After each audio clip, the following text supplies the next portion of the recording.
Bonjour tout le monde, bienvenue à Artists in the Making. Donc aujourd'hui, j'aimerais parler de la pression sociale, surtout à l'adolescence. Lorsqu'on est plus jeune, par exemple au secondaire, la pression sociale est plus forte car à cet âge-là, on ne s'est pas tout à fait bâti une identité à soi et pour certaines personnes, se faire accepter par les autres est un essentiel pour survivre durant ces 5 années au secondaire. Un jeune peut sentir le besoin de vouloir se faire accepter par les autres, en partie parce que ça donne une certaine valorisation à soi-même. On se sent valorisé, on se sent aimé, on a l'impression d'être quelqu'un. Et aussi, cela peut avoir un effet très néfaste. Par exemple, le cas des jeunes qui fument ou qui prennent la drogue ou qui font n'importe quoi dans des parties. Personnellement, lorsque j'étais au secondaire, il y a très longtemps, je n'étais pas du genre à me conformer ou à me soumettre à ce que les autres faisaient, car j'étais entourée de groupes de personnes qui me ressemblaient ou qui étaient meilleures que moi. Bon, je n'ai pas envie de dire meilleure, mais dans le sens que me poussait à être meilleure. Et je crois que c'est là la clé. Il n'y a rien de mal, désolé, il n'y a rien de mal à s'entourer des gens qui sont comme nous.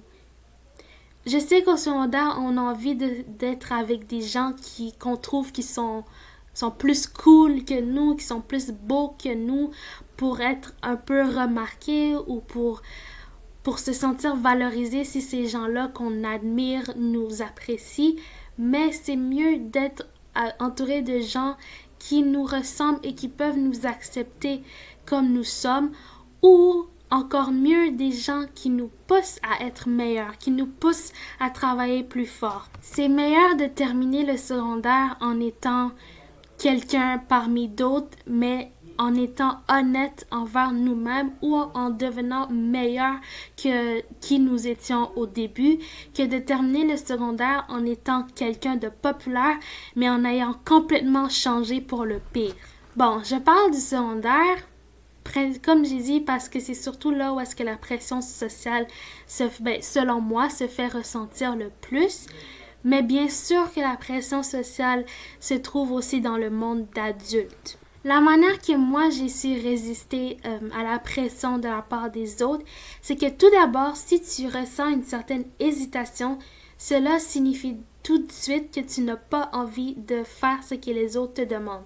Donc, je dirais que tu devrais tout de suite dire non au lieu de dire « Ah, je sais pas si ça me tente. » Car si tu hésites, les autres vont essayer de te pousser jusqu'à temps de briser cette hésitation pour que tu puisses accepter. Donc, tu devrais déjà être ferme et c'est là où que tu dois être fort mentalement et de ne pas craindre ce que les autres vont dire de toi, car bien sûr, ils vont peut-être essayer de te ridiculiser, de te traiter de toutes sortes de noms pour que tu puisses accepter et faire ce que eux ils veulent. Mais déjà en disant non, tu établis déjà que tu es une personne qui n'est pas facile à briser. Aussi, la satisfaction que tu ressentiras après de ne pas t'être soumis à ce que les autres veulent de toi sera plus fort que la honte ou le malaise que tu pourras ressentir après avoir fait ce que les autres te demandent, contre ton gré, pardon. Et si tes amis te rejettent parce que tu n'as pas voulu faire la même chose que eux, alors ça devrait être un moment de bénédiction pour toi et non de tristesse, car tu viens d'éviter des gens qui n'étaient pas faits pour toi ou qui auraient pu t'emmener sur une route dangereuse que tu n'aurais jamais voulu te retrouver. J'aimerais faire une petite parenthèse et parler de la consommation d'alcool ou même de drogue, juste parce que les autres le font ou juste parce que tu viens d'avoir 18 ans ne veut pas dire que tu dois consommer de l'alcool. On a le droit de se marier à 18 ans, mais ça ne veut pas dire que tout le monde va se marier directement lorsqu'ils vont avoir 18 ans. Alors pourquoi est-ce qu'on ressent le besoin en tant que jeune que le jour de nos 18 ans, on va s'acheter de l'alcool? La dernière chose que j'aimerais ajouter, c'est éviter d'essayer de grandir trop vite et d'agir comme des adultes, par exemple en buvant de l'alcool à 17 ans. Profitez de votre jeunesse, profitez du temps que vous avez, car le monde des adultes, il y a beaucoup de responsabilités. Donc, merci d'avoir écouté cette vidéo. Merci d'être venu sur ma page.